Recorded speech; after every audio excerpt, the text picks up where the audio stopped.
Pandemi berakhir, saatnya bekerja kembali pemirsa. Eits, hati-hati dengan tawaran pekerjaan gadungan yang muncul setelah COVID-19 berakhir. Niatnya cari cuan, malah jadi pengangguran. Pemirsa, selama pandemi COVID-19 kemarin, angka pengangguran di Indonesia itu sempat naik turun. Bahkan saat naik ini sempat drastis naiknya. Nih, cek di samping. Pada 2020, angka pengangguran menurut data BPS itu ada di angka 6,93%. Pada 2021 melesat ke angka 8,75% karena pandemi COVID-19. Di 2022, angka pengangguran sempat turun, meski tipis, ke 8,40%. Dan pada 2023, sekarang angka pengangguran ini kembali turun, meski tidak terlalu banyak, ke angka 7,99%. Kerja apa saja yang penting halal. Pernah dengar nggak sih kata-kata ini? Yes, tidak salah kok pemirsa. Mau bekerja di dalam atau di luar negeri, semuanya boleh, ya. Nih, saya mau kasih tahu, jumlah pekerja migran Indonesia di 2023 ini ada berapa? Ada 9 juta orang. Banyak nggak? Nah, yang ilegalnya mau tahu nggak ada berapa? 5 juta orang. Kurang banyak apa? Hampir setengahnya. Sadarilah pemirsa bahwa cari kerja, mau di dalam atau di luar negeri, sama susahnya.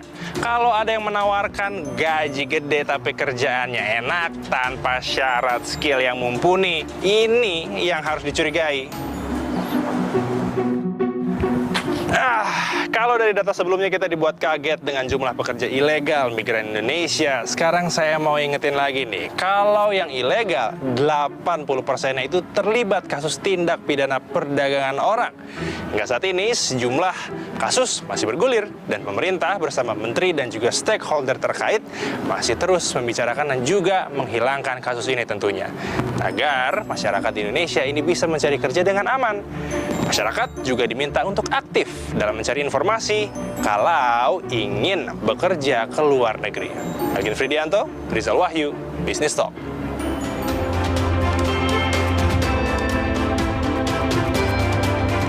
Selamat malam saudara, Anda akan menyaksikan Business Talk bersama saya Masih Tertarigan. Kita tahu kena tipu lowongan kerja fiktif sampai jadi korban perdagangan orang, jadi masalah pencari kerja yang sering kita dengar secara berulang.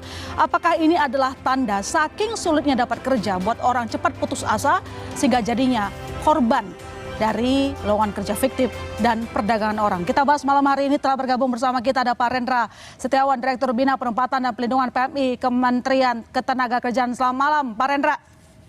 Selamat malam, Mbak. Terima kasih telah bergabung di Business Talk, dan tentu saja akan menyapa Brigjen Pol Ahmad Ramadan, Kepala Biro Penerangan Masyarakat Polri. Selamat malam Pak Jenderal. Selamat malam Mbak Ilona, selamat malam Bang Narendra. Selamat malam, Pak. Oke, malam hari ini topik kita sebenarnya agak panas, tetapi mungkin panasnya agak berkurang karena sudah ada Satgas TPPO yang dibentuk untuk menindak TPPO. Pak, sebagai pembuka begitu Pak Jenderal, dalam TPPO berjalan sejak Juni ini, belum 1 bulan, berapa jumlah kasus atau orang yang berhasil diselamatkan dari korban TPPO? Ya, jadi per 3 Juli ya kemarin, dari tanggal 5 Juni sampai 3 Juli, ada 562 kasus yang masuk laporannya yang ditangani oleh Polri. Oke. Jadi Polri ini Satgas TPPO Bareskrim dan Satgas Da masing-masing Polda. Kemudian dari situ ada 685 tersangka yang telah diamankan. Dan Polri telah menyelamatkan 1.897 korban yang akan diperdagangkan.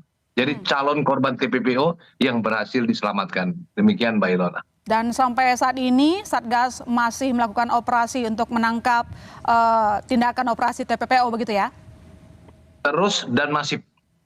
Oke, terus dan masih. Tapi saya punya pertanyaan dan mungkin pertanyaan masyarakat juga, Pak Jenderal. Karena begini, kasus TPPO, perdagangan orang ini kan sudah lama ya. Saya lihat pada data 2021, 2022, angkanya juga naik. Untuk kasus 2021 ada 361 kasus, 2022 ada 752 kasus. Kenapa baru sekarang Satgas dibentuk? Sebenarnya ada Satgas TPPO, ya, di Bareskrim Polri ya, dia dibawa Direktorat Tindak Pidana Umum ya. Jadi bukannya baru dibentuk, sejak dulu sudah ada gitu. Oke. Namun tentu ketika setelah masa pandemi ya, kelihatan sekali kan beberapa negara ketika pandemi closing, menutup arus masuk pekerja dari luar negeri. Nah, ketika pandemi sudah mulai berakhir, nah ini sudah mulai banyak lagi, dan kita melihat kasus TPPO di Myanmar dan Filipina itu yang cukup memantik kita untuk bertindak lebih serius lagi. Jadi dia bukan menyasar kepada korban yang pendidikannya rendah, tapi juga korban yang pendidikannya cukup tinggi juga sudah menjadi korban. Demikian Mbak Ino. Artinya Anda ingin menegaskan bahwa penindakan terhadap TPPO ini bukan karena kemarin kan Presiden memang meminta pemberantasan TPPO atau mungkin kasus nunggu viral dulu baru diselesaikan, bukan begitu ya? Bukan. Jadi sejak dulu kita melakukan tindakan, tapi harus kita jujur, kita katakan bahwa kita lebih masif dan lebih gencar saat Satgas TPPO dibentuk tanggal 5 Juni yang lalu. Oke, termasuk ketika misalnya kemarin ada dugaan bahwa justru anggota kepolisian juga terlibat dalam kasus TPPO, jawaban Anda? Ya, kita serius. Serius kita itu komitmen untuk memberantas TPPO dan menindak tegas siapapun pelakunya. Termasuk bila ada anggota Polri di dalamnya terlibat, kita akan melakukan tindakan tegas. Tidak akan kita tutupi. Oke, baik. Nanti saya ke Pak Ramadan lagi, saya ke Pak Rendra. Pak Rendra, banyak orang yang ingin dapat kerja ke luar negeri dengan upah layak malah jadi korban perdagangan orang. Apakah ini indikasi pemerintah gagal sediakan lapangan kerja bagi warganya? Terima kasih Mbak. Saya rasa nggak bisa seperti itu ya. Ini kan kalau masalah pekerja tadi seperti yang kita coba persamakan persepsi bahwa bekerja ini kan menjadi suatu pilihan. Ya. Memang ada daya tarik tersendiri untuk bekerja ke luar negeri, yang salah satunya adalah disparitas masalah gaji, Mbak.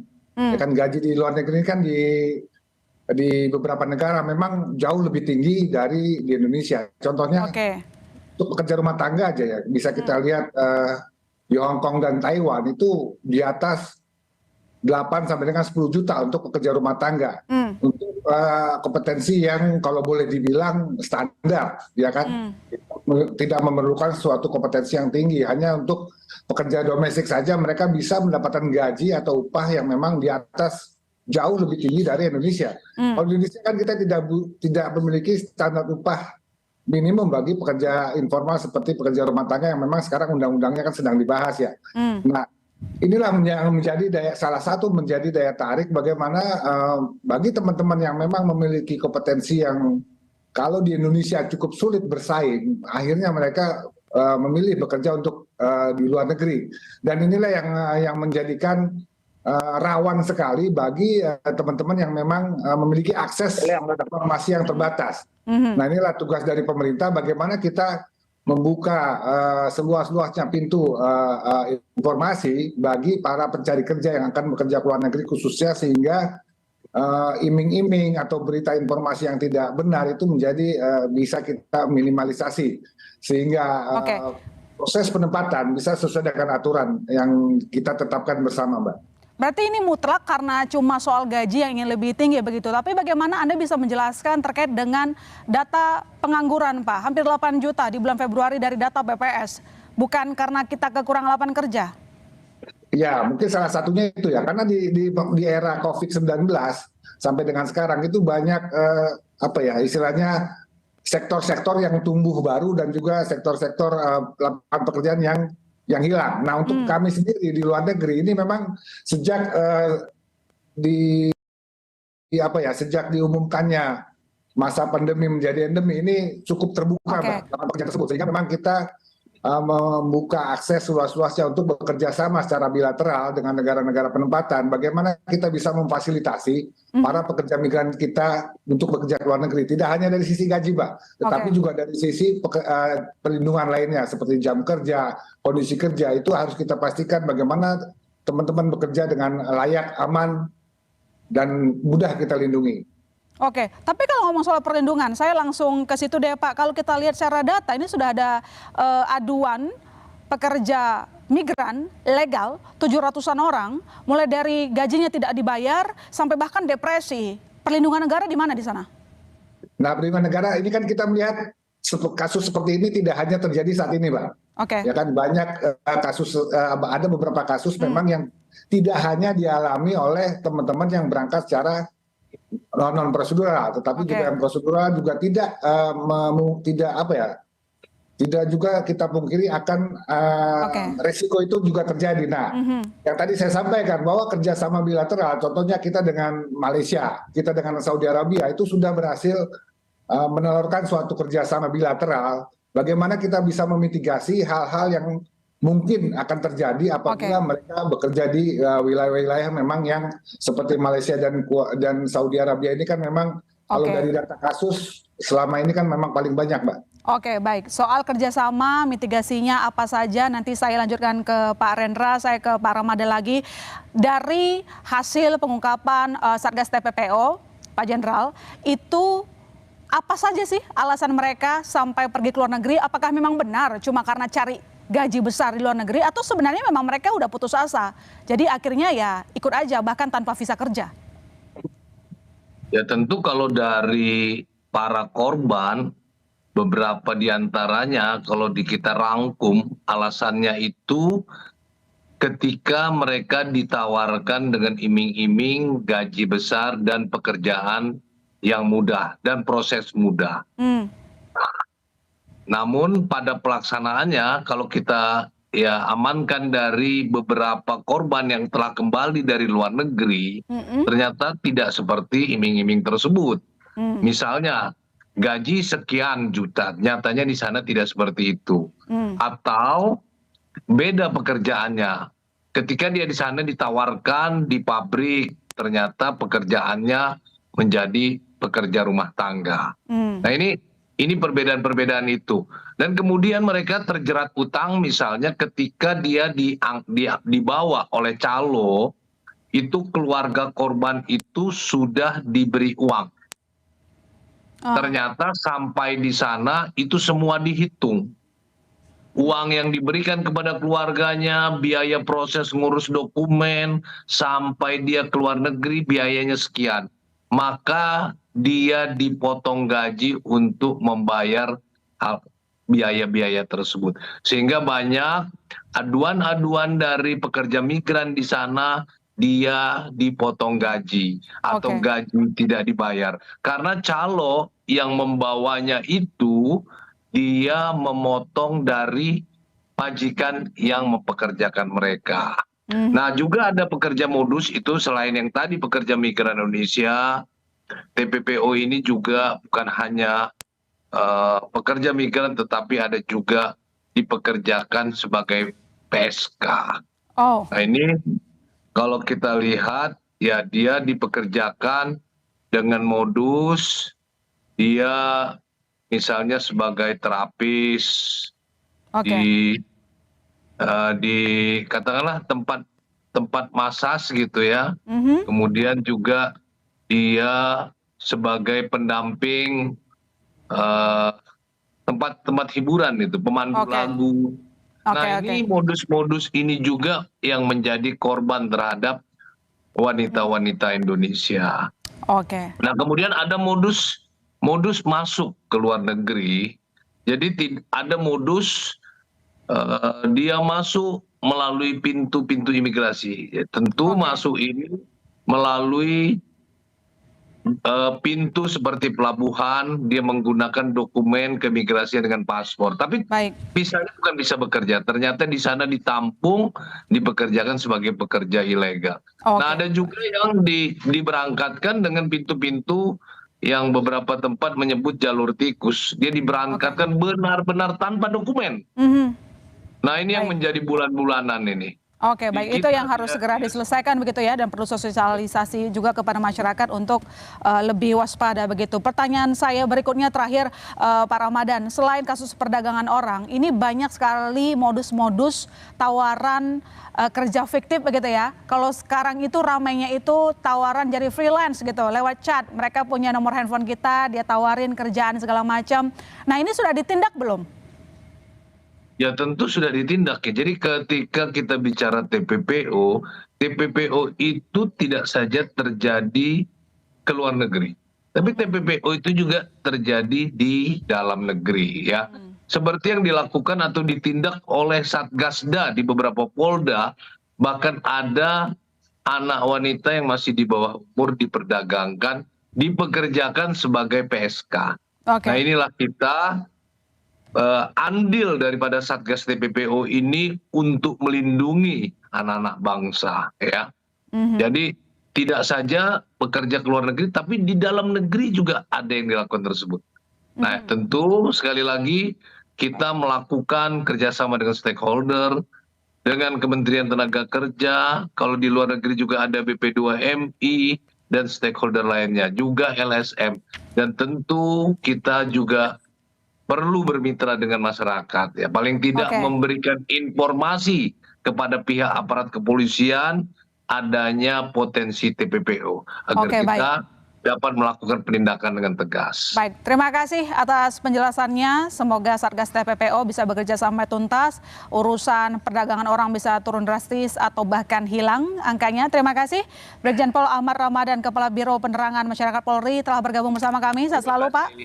Mbak Ilona, terima kasih. Bang Narendra. Ya, dan saudara jangan kemana-mana, pertanyaan berikutnya adalah apakah benar bahwa kebutuhan tenaga kerja dalam negeri itu tidak sesuai dengan kebutuhan industri? Nanti akan dijawab, tetap di Business Talk.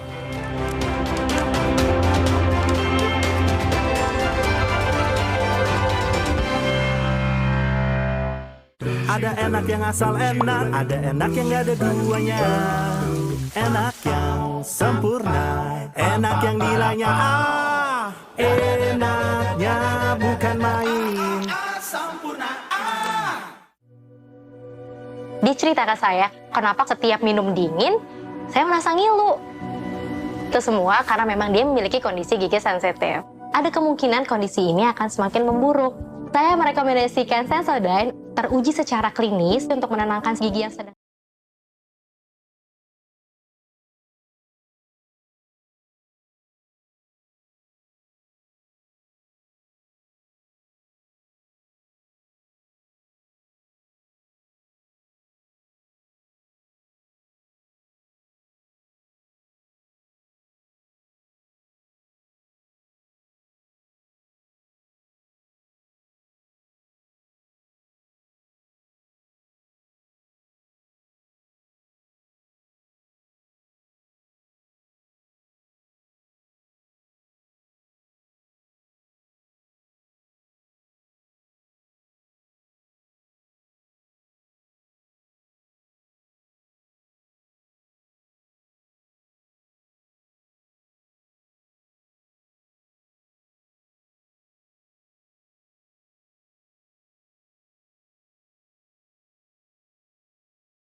Waalaikumsalam warahmatullahi wabarakatuh. Saya ke Pak Asnil, nanti juga saya ke Pak Rendra. Tadi disebutkan bahwa salah satu faktor orang bekerja ke luar negeri karena ini soal gaji. Ya. Apakah dari pengamatan Anda bahwa orang pergi ke luar negeri cuma karena ngejar gaji besar atau sebenarnya memang ada faktor lain, katakanlah udah lama nggak dapat kerjaan, akhirnya ya terlena untuk berangkat ke luar negeri? Betul sekali. Karena faktor lapangan pekerjaan di dalam negeri sangat kurang sekali. Kedua, lapangan pekerjaan kita pun sendiri di sini kurang layak juga. Seperti yang dijelaskan Pak Rendra tadi. Jadi gini Mbak, dari 146,62 juta angkatan kerja kita, cuma serapannya berapa persen? Oke. Cuma ya hanya 9,5 juta angka pengangguran. Dari angka pengangguran terbuka tambah angka pengangguran setengah pengangguran. Itu 9,5 juta. Apalagi ada data juga yang menyatakan bahwa 3,6 juta per tahun dibutuhkan lapangan pekerjaan. Yeah. Solusinya adalah, ini maksud saya lebih cenderung optimalisasi penempatan. Jangan menggoreng-goreng isu ini, TPPO sebenarnya definisinya salah. Salah definisi. Anda tidak sepakat Air sama minyak itu beda. Wujudnya sama, tapi karakteristik dan definisinya beda. Ini bisa saya tuntut juga. Bisa dituntut nantinya. Ini bisa menjadi pelanggaran HAM. Baik. Ini bahaya ini isu kayak gini nih. Isu TPPO. Hak rakyat bekerja, negara harus meluangkan lapangan pekerjaan, malah digoreng-goreng menjadi isu TPPO. Ini Satgas TPPO bisa salah alamat penggunaan undang-undang yang salah. Abuse of power. Faktanya di lapangan, Satgas TPPO itu Mbak, fakta di lapangan nggak dibekalin apa itu definisi TPPO. Asal gerebek aja, asal tangkap aja. Nanti seakan negara ini asas pembuktian terbalik. Jadi ditangkap-tangkap dulu, nanti pasal 18 kayak kenanya. Apakah undang-undang 18, apakah undang-undang 21? Jadi menurut Anda yang ditangkap-tangkapi itu adalah bentuknya adalah pekerja migran tapi ilegal? Ya. Anda tidak sepakat TPPO tetapi pekerja ilegal. Saya menolak narasi ini dengan keras. Baik, Pak Rendra mungkin bisa dijawab bahwa salah satu yang membuat orang pergi ke luar negeri nggak semata-mata karena cari pengalaman, cari gaji tinggi, tapi lebih tepatnya karena memang negara tidak memberikan kepastian mendapat pekerjaan kepada warganya. Baik Mbak, ini kan kalau kita lihat masalah mencari pekerjaan ya, ini kan menjadi pilihan apakah di dalam maupun di luar negeri. Nah, banyak faktor sebetulnya Mbak. Tadi yang saya jawab, yang saya sampaikan itu hanya salah satu. Disparitas gaji, tetapi juga banyak faktor-faktor pendorong lainnya. Ya, ada lah seperti urusan rumah tangga, ada keterbatasan kompetensi di sini sehingga mereka sulit bersaing, dan juga ada faktor-faktor lain Mbak, ya kan yang memang mendorong. Ada secara tradisional seperti teman-teman dari beberapa daerah itu secara tradisional mereka melakukan migrasi sudah berpuluh-puluh tahun lalu, ya kan? Nah itu juga terjadi sehingga tidak hanya faktor gaji tadi. Jadi ada beberapa faktor memang yang bisa mendorong orang untuk bekerja ke luar negeri. Yang tadinya tidak ingin bekerja ke luar negeri misalnya, tetapi karena ada informasi yang nggak benar, memberi iming-iming dengan standar yang murah, dengan persyaratan yang sebegitu gampang, dengan gaji yang sebegitu tinggi, sehingga mereka tertarik. Nah ini juga menjadi faktor yang mendorong orang bekerja ke luar negeri. Selain memang kita akui bahwa tidak semua lapangan pekerjaan di dalam negeri bisa diisi oleh teman-teman yang memang sekarang sedang mencari pekerjaan. Bahkan tidak hanya mereka yang mencari pekerjaan, orang yang pengangguran, tetapi juga orang yang sedang bekerja. Tidak menutup kemungkinan untuk mencari pekerjaan baru yang memang bisa meningkatkan taraf hidup dan sejahteraannya. Itu adalah jawaban ketika orang memilih bekerja ke luar negeri. Tetapi apa jawaban Anda ketika kita ngomongin banyak pekerja migran ilegal? Kenapa kita miss di sana Pak? Karena dari data 9 juta pekerja migran itu setengahnya ilegal, kata Pak Mahfud. Pengawasannya gimana sih selama ini? Nah pengawasan ini kan terus berjalan Mbak ya. Ini kan dari pengawasan itu sebetulnya dari tingkat pusat sampai dengan ke tingkat daerah ini kita lakukan.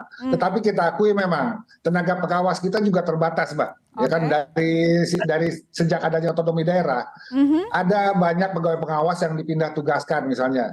Yang tadinya memang pegawai pengawas karena kekurangan pegawai di suatu daerah, akhirnya mereka dipindah tugaskan menjadi tidak lagi menjadi pegawai pengawas. Ini juga menjadi suatu dilema bagi Oke, PR ya. Berarti itu salah satu PR yang diakui oleh regulator, harusnya ada gitu ya. Nah, ada. Pengawasan diperketat. Ini, ya, diperketat. Memang pengawasan ini tidak bisa dilakukan oleh pemerintah sendiri, Mbak. Seperti tadi yang Pak Jenderal sampaikan, bahwa kita harus juga melibatkan masyarakat. Bagaimana masyarakat bisa memberikan informasi apabila memang ada indikasi yang mencurigai, misalnya wah ini terjadi penampungan ilegal atau terjadi ada suatu institusi atau lembaga atau perusahaan yang memang sepertinya bisa diindikasikan ke arah sana. Ini coba dilaporkan ke kementerian atau ke BP2MI atau ke kepolisian, itu bisa kita tindak lanjuti segera, Mbak. Seperti tadi kita dapat berita ada tindakan seperti ini, kita langsung turun, Mbak. Oke, baik, Pak Rendra, nanti saya ke Anda lagi. Nanti saya Pak Asnil boleh jawab, tapi sebelum ke Pak Asnil saya ke Pak Anggawira. Pak Anggawira, dari kacamata pengusaha sebenarnya bagaimana kualitas pencari kerja yang ada selama ini? Apakah memang benar kebutuhan industri itu ada gap dengan kebutuhan industri dan juga ketersediaan pencari kerja, begitu? Nggak match?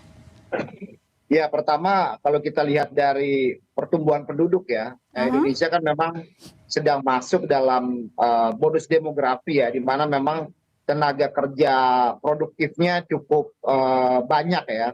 Dan di sisi lain memang tantangannya ada shifting ya, Mbak ya. Selama ini kan mungkin pekerjaan-pekerjaan di sektor agraris ya, yang selama ini menjadi bertani, nelayan, mungkin banyak generasi muda yang tidak mau lagi ya bekerja di sektor tersebut. Nah, ini juga menjadi tantangan ke depan, bagaimana sebenarnya potensi di sektor itu masih cukup besar. Hanya memang keinginan daripada generasi muda inginnya lebih kepada industri. Nah, ini saya rasa yang harus kita kita berkolaborasi bersama, menciptakan ruang-ruang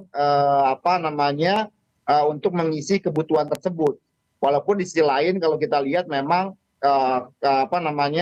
tantangan yang lainnya adalah bagaimana tadi mematchkan ya antara industri dan juga kompetensi. Nah, ini saya rasa menjadi PR kita bersama ya. Dan jadi saya rasa gimana, Mbak? Jadi Anda sepakat ya bahwa memang selama ini pencari kerja itu tidak memenuhi kriteria yang dibutuhkan oleh industri? Iya, artinya bukan tidak memenuhi, artinya kejar-kejaran kan, tenaga kerjanya makin banyak ya kan, industrinya mungkin pertumbuhannya tidak terlalu signifikan. Nah, PR sekarang ini kan bagaimana ya menciptakan banyaknya lapangan pekerjaan baru kan, sehingga tenaga kerja produktif yang cukup besar jumlahnya ini kan, yang setiap tahun mungkin hampir sekitar 4 juta ya, tenaga kerja baru ini mampu diserap oleh industri. Persoalannya saya lihat sih bukannya karena nggak lingan mas, tapi memang market industrinya memang harus kita pacu lebih luas lagi. Maksud Anda keterbatasan lapangan kerjanya begitu. Ya, tapi bagaimana? Tapi gini, Pak Anggara, dari total hampir 8 juta jumlah pengangguran dari data BPS Februari kemarin, ini pengangguran paling banyak dari sekolah menengah atas. Sebenarnya kualitas seperti apa yang dibutuhkan oleh industri sampai mereka tidak terserap? Yang tamat. Iya, makanya kita kan selama hampir 1 dekade mencoba menggerakkan dengan berbagai macam terobosan di SMK. Nah, ini yang saya rasa mungkin SMK. kompetensinya di level di level menengah ini harus diberikan kompetensi teknis yang sesuai dengan market tenaga kerja yang dibutuhkan. Nah, ini saya rasa tantangannya seperti itu gitu. Jadi Anda lagi ngoreksi dari segi sektor pendidikan dulu yang harus dibenahi gitu ya? Ya, karena kan perlunya suatu link and match dan memang adanya suatu kolaborasi, karena kan harus kebutuhan industri kan berkembang terus. Ya. Nah, sementara adaptasi di dunia pendidikan mungkin agak lambat. Nah, ini saya rasa dengan program Pak Menteri misalnya Merdeka Belajar, mudah-mudahan bisa mempercepat adaptasi yang ada. Oke, baik. Nanti saya ke Anda lagi, Pak Anggawira, saya ke Pak Asnil. Mengikuti diskusi yang tadi bahwa ternyata ada juga kebutuhan talenta yang tidak sesuai dengan industri begitu ya. Tapi kalau menyambung hal itu ketika orang tidak dapat kerja, ya mereka cari peruntungan ke luar negeri. Nah, masalahnya adalah dari 9 juta pekerja migran, setengahnya itu ilegal. Anda melihat fakta ini seperti apa? Apa yang salah? Yang salah adalah ini sistem Kenapa terjadi 5 juta dari 9 juta pekerja kita ini?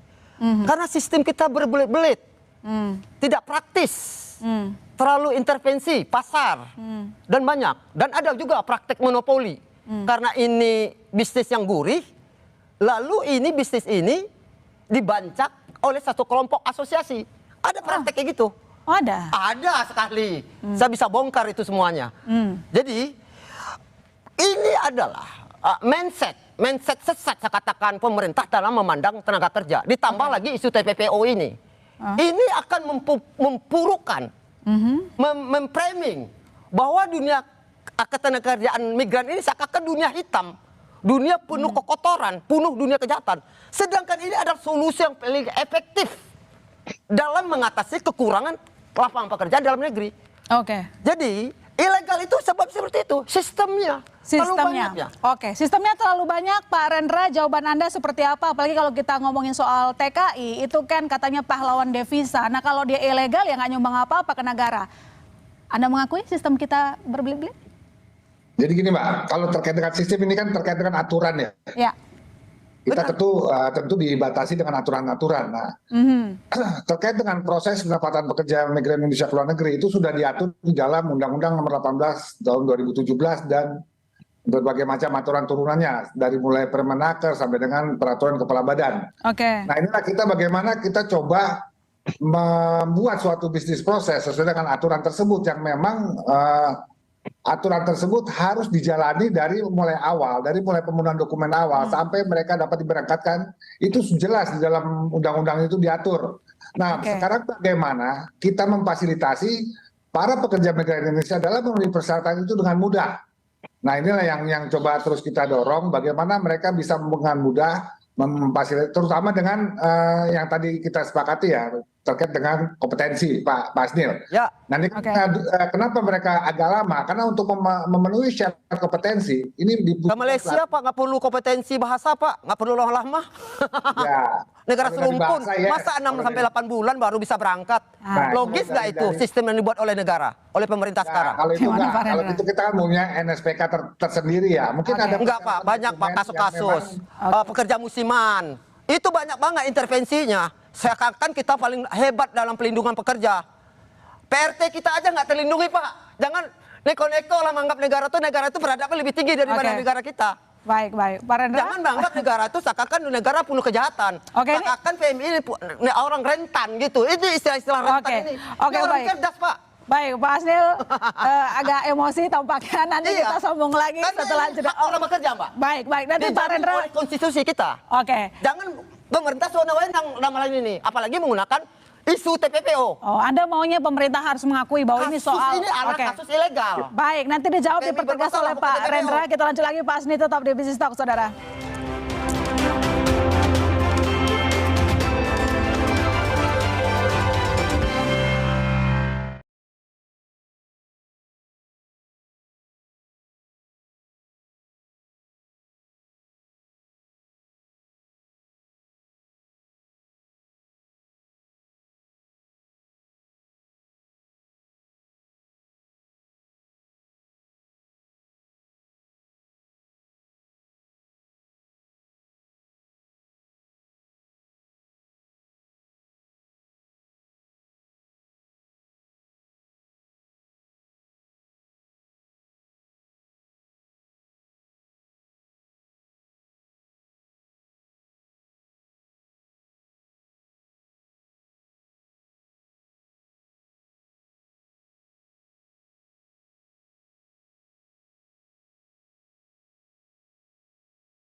Kita lanjutkan diskusi kita dan di segmen ini telah bergabung bersama kita ada Mas Cipta Wahyana, wartawan Surkonten. Selamat malam Mas Cipta. Malam. Heboh ya hari ini. Urusan kerjaan, urusan Benar. rumah tangga. Karena kita ngomongin soal perut, gitu ya. Saya rasa kita cukup bisa mengerti. Sebelum saya ke Mas Cipta, saya ke Pak Rendra. Pak Rendra, kita melihat ada beberapa catatan ketika kita ngomongin pekerja migran begitu ya. Salah satunya misalnya data terbaru periode Januari sampai Mei ada 791 laporan pekerja migran bermasalah begitu. Itu satu sisi yang lain seperti yang dijelaskan tadi oleh Pak Asnil bahwa intervensi yang katanya terlalu berlebihan sehingga orang kayaknya susah untuk memenuhi kebutuhan isi perut gitu ya karena aturan yang berbelit-belit. Apakah dari kumpulan fakta-fakta yang kita dapatkan Kemenaker sudah kantongi akan mengubah beberapa program begitu, evaluasi regulasi mungkin? Silakan Pak Rendra. Baik, ya ini sesuai dengan yang kita dapati fakta di lapangan. Memang saat ini kita sedang coba melakukan evaluasi dan juga pembaharuan terkait dengan beberapa regulasi, Mbak. Nah, kita sepakat bahwa salah satu yang menjadi pendorong bagaimana orang memilih bekerja ke luar negeri tidak melalui jalur yang benar itu salah satu. Memang proses yang kalau sesuai dengan aturan itu cukup lumayan panjang, Mbak ya. Dari mulai pemenuhan, dari mulai izin keluarga sampai dengan persyaratan di akhir di di visa kerja, mengikuti orientasi pemberangkatan. Nah ini ada di dalam aturan yang memang harus dipenuhi. Nah bagaimana sekarang kami di Kemenaker coba meregulasi ulang, utamanya di aturan-aturan yang memang bersentuhan langsung dengan proses bisnis, proses penempatan. Nah ini sedang kita coba lakukan pembaruan dengan biro hukum kami sehingga nanti ke depannya ini akan lebih mempersingkat. Sebetulnya juga memang undang-undang ini sudah membatasi banget Mbak peran dari swasta dan juga sudah membagi kategori ketika mereka memenuhi persyaratan awal itu tidak lagi dicampur dengan proses penempatan. Kalau di undang-undang yang lama dari mulai proses pelatihan sampai dengan penempatan itu menjadi suatu kesatuan. Tetapi sekarang kompetensi, syarat sertifikat kompetensi itu di awal. Jadi calon pekerja migran atau pencari kerja yang memang berminat ke luar negeri itu wajib memenuhi persyaratan di awal. Sehingga begitu kompetensi dan persyaratan di awal sudah terpenuhi, ini nggak perlu lama lagi nih karena hanya akan butuh paspor, visa kerja, BPJS dan OPP itu sudah bisa berangkat, Mbak. Oke, baik, terima kasih Pak Rendra. Saya kalau lihat mukanya Pak Asnil agak cukup terpuaskan dengan jawaban tersebut ya? Belum. Belum terpuaskan. Apa yang belum puas apa? Persoalannya kompetensi itu udah ada sekolah Mbak, SMK. Cuma kompetensi bahasa. Kalau bahasa lama tidak masalah. Ini masalah paspor, SKCK, medical check up, PHP, P3M, P3MI, banyak prosesnya Mbak. Terlalu banyak meja-meja dilewati. Ini perlu panjang. Ini dijawab singkat saja karena durasi saya terbatas Pak Rendra. Kalau itu bisa kita evaluasi ya untuk mempersingkat itu semua. Bisa nggak kira-kira? Optimis? Saya rasa bisa ya, ini tidak memangkas bagaimana kita, tapi kalau persyaratan dokumennya nggak bisa Mbak, karena bisa. Tapi proses percepatannya waktu ya, durasi kali ya. Nah udah ya kan, aman ya? Aman. Tapi belum aman. Baik, harus dijalankan dulu ya. Baik. Optimalisasinya. Baik. Saya ke Pak Angga Wira. Pak Angga Wira, apa sih yang perlu dilakukan oleh regulator setidaknya begitu ya bisa menyediakan kapasitas kualitas ya saya sebutnya tenaga kerja yang mumpuni karena sebenarnya kalau lihat dari data ada data menggembirakan nih Pak Angga Wira, data Kementerian Ketenagakerjaan produktivitas tenaga kerja Indonesia naik dalam 5 tahun terakhir, artinya kan semakin naik produktivitasnya maka bisnis juga makin cuan begitu ya. Jawaban Anda apa yang perlu diperbaiki? Ya pertama kalau kita mendengarkan diskusi dari teman-teman kan sebenarnya yang menjadi problem sekarang ini kan yang bagaimana memanfaatkan pasar tenaga kerja di luar ya. Sebenarnya ini kan baik di dalam negeri maupun di luar sebenarnya nggak ada masalah Mbak. Karena kan sekarang kan globalisasi dan juga saya rasa ya tenaga kerja di luar itu dimanfaatkan apalagi untuk sektor formal kan seperti itu.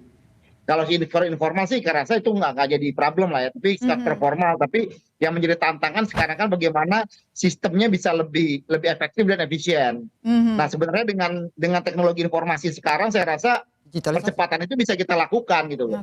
Percepatan perizinan, percepatan dokumen ini bisa kita lakukan. Nah tinggal bagaimana bisa adanya kolaborasi ini memang harus sedini mungkin ya dilakukan mulai dari lembaga pendidikan gitu loh. Jadi harus disiapkan dari lembaga pendidikan. Ini perlu adanya suatu link and match gitu. Kalau memang dari awal ada market tenaga kerja di luar, ya itu tetap kita optimalkan juga, karena saya rasa nggak ada salahnya juga mengoptimalkan market tenaga kerja di luar tadi, karena memang ada kebutuhan yang mungkin dari kita bisa seperti nurse misalnya gitu kan. Nah itu kan juga bisa kita optimalkan. Hal-hal itu saya rasa bisa kita optimalkan lah seperti itu, dan kita punya kompetensi untuk itu gitu. Sebenarnya ya. Lagi dan lagi ini menyentil soal sektor pendidikan yang memang jadi dasar gitu ya untuk membangun karakter, membangun kompetensi itu benar sekali. Saya ke Mas Cipta.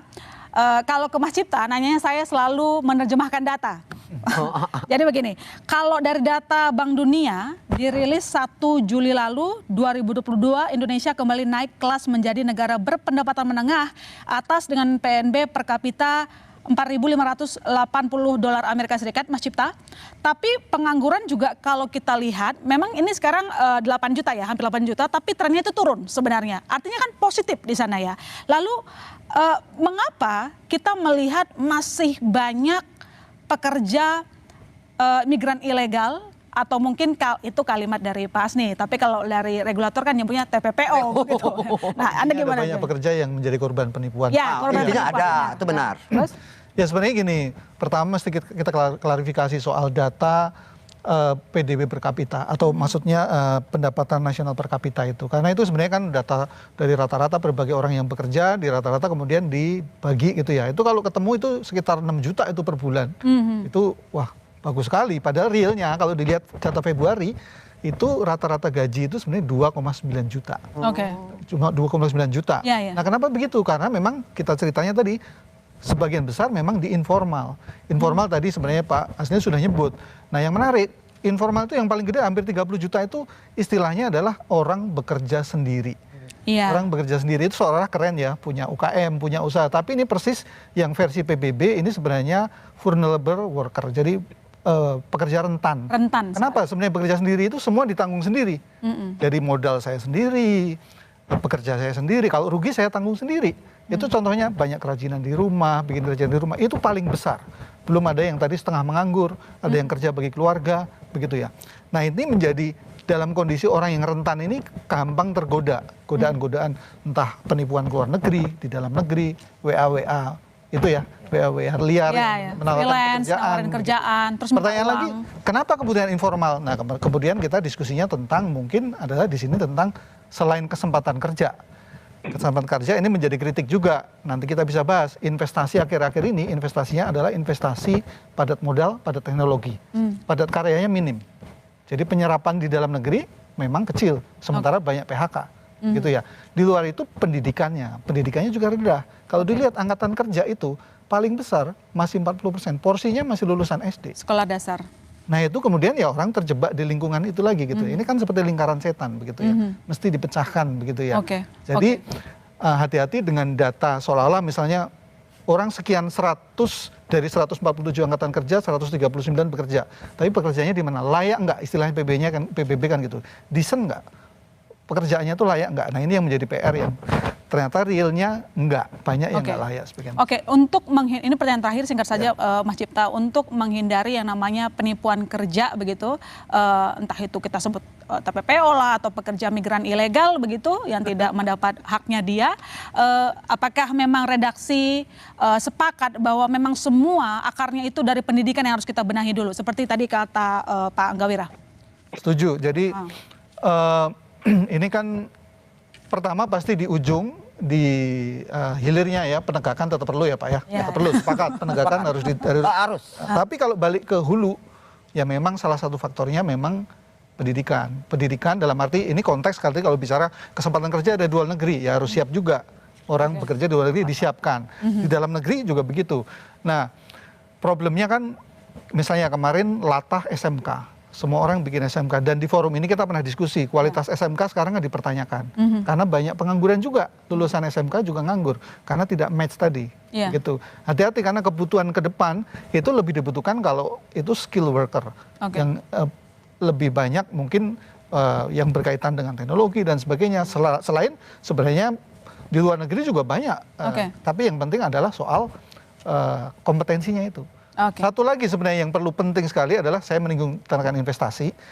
Nah, harus didorong lagi investasi padat karya. Ini harus kembali ke situ karena ini data menarik. Rata-rata per 1 triliun investasi sekarang itu hanya menghasilkan penyerapan tenaga kerja mungkin sekitar 1.700.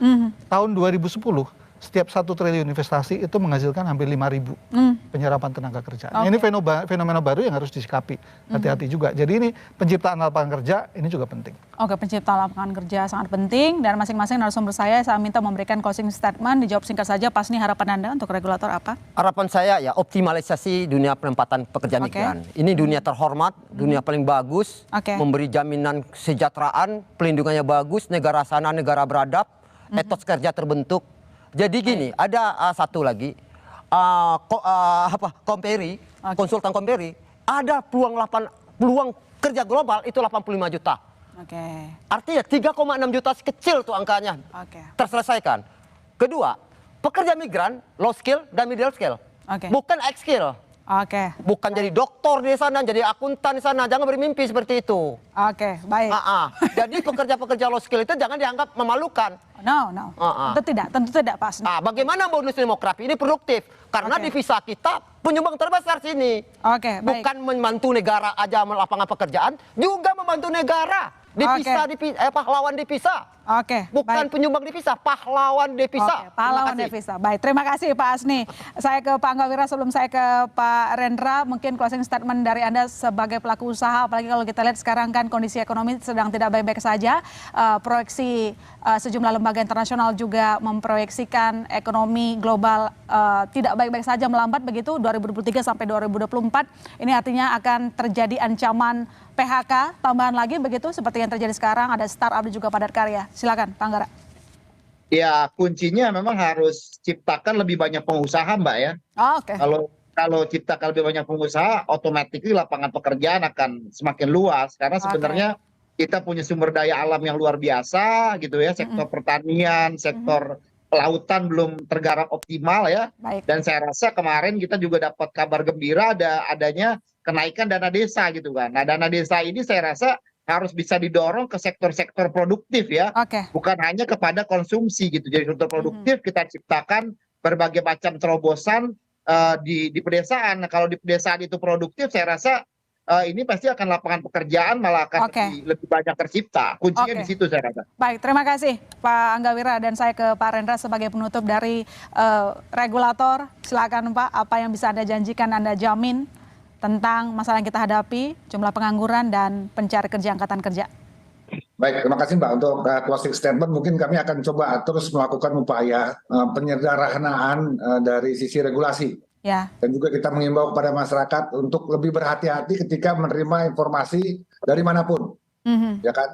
Coba cari informasi itu di tempat-tempat seperti layanan tempat usaha atap, ada dinas kabupaten kota yang bisa membantu. Nah, inilah yang kita coba kolaborasikan antara pemerintah, NGO dan juga teman-teman di masyarakat sipil, bagaimana kita bisa bersama-sama ya kan melakukan suatu mitigasi apabila terjadi sesuatu masalah, kita bisa tahu dari awal, Mbak.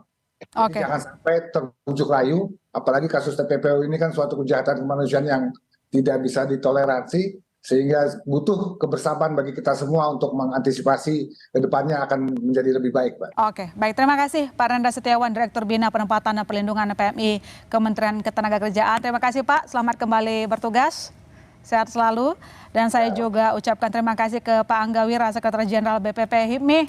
Terima kasih Pak Anggawira telah bergabung bersama kami, sehat selalu. Dan tentu saja saya ucapkan terima kasih banyak ke Pak Asniltan, Direktur Eksekutif Framework yang telah hadir di studio. Semoga pulang dari sini emosinya sudah semakin mereda. Bukan emosi nih, Pak. Hak rakyat. Benar, baik. Nanti panjang lagi. Baik. Dan terakhir saya ucapkan terima kasih ke Pak Cipta Wahyana, wartawan senior konten atas ulasannya. Dan saudara jangan kemana-mana, Business Talk masih akan segera kembali.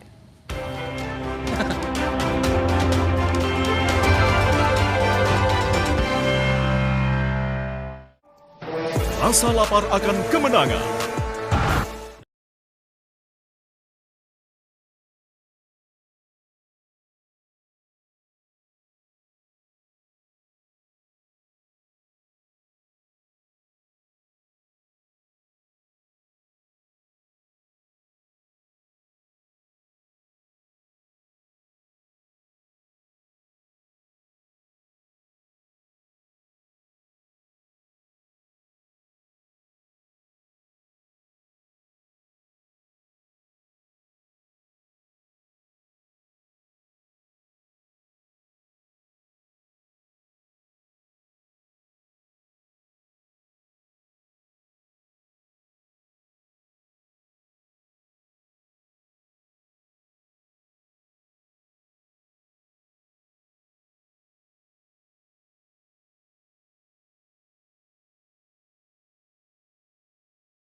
Ya, saudara, setiap tahun kita selalu mendengar kasus yang namanya penipuan lowongan kerja sampai adanya perdagangan orang.